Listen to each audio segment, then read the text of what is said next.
Griffin, a historic name in Australian boat building. The Sydney boat building family produced a series of classic yachts and cruisers. From putt-putts to Alan Bond's first offshore racer designed by Ben Lexon, the mighty Apollo.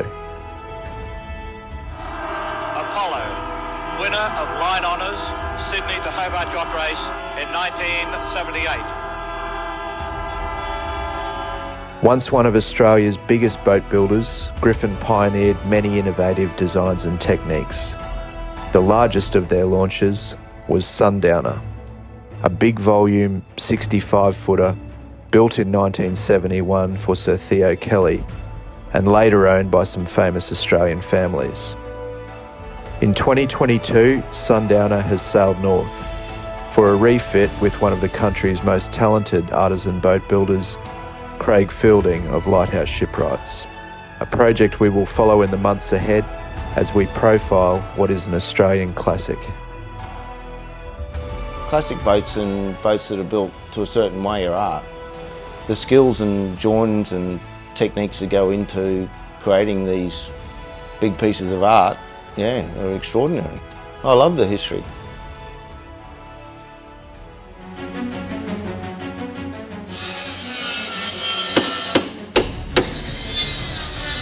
Just now we're taking what you class as a major refit. We've been pretty privileged to get that job. The hull is good, decks are good, it's a cold moulded one again, and it's got 4 layers of 10mm Oregon planking, so it's really built well for that construction. That came out of the Sundowner.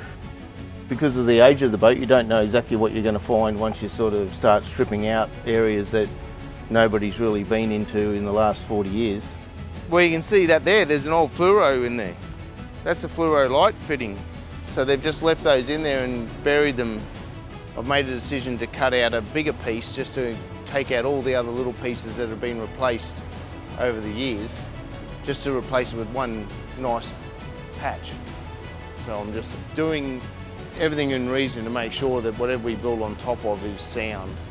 With the materials we're using now, the boats that we've restored are better than when they were built.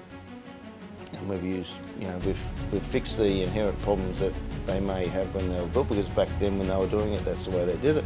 Now we know that if you do this, it'll prevent that happening. It's relatively straightforward, measured 100 times and cut once.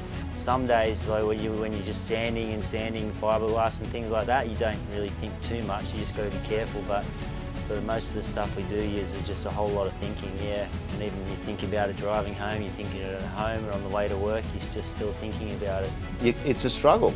Like, it's not easy, and I take the jobs home with me too. Like, you can't switch off on it. And the amount of time and effort and money and passion that the owners have got to have as well to be able to want to go through the trouble. So we've got to be on the ball about what we're doing.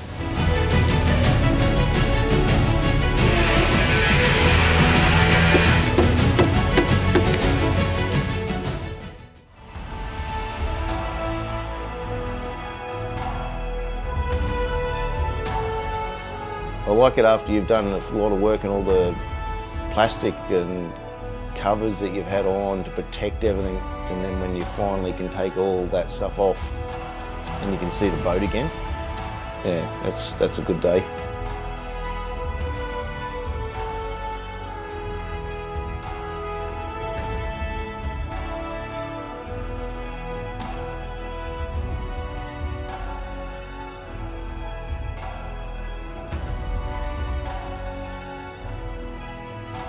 So the pedigree of the boat, who built it, even though a lot of those guys and yards are long gone, their boats are still here. And with the right owners, they'll be here for a long time to come. And we're only doing justice to the great guys who built them originally. So we're just finishing off and preserving their work. And it doesn't matter whether they've had major restorations to keep them going, they're still that boat. It's still there, and they're part of history. They're the boats that tell stories.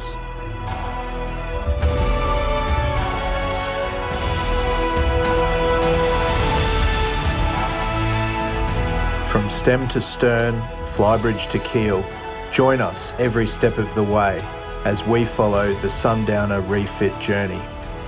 Subscribe to our YouTube channel at youtube.com/@classicboatstv.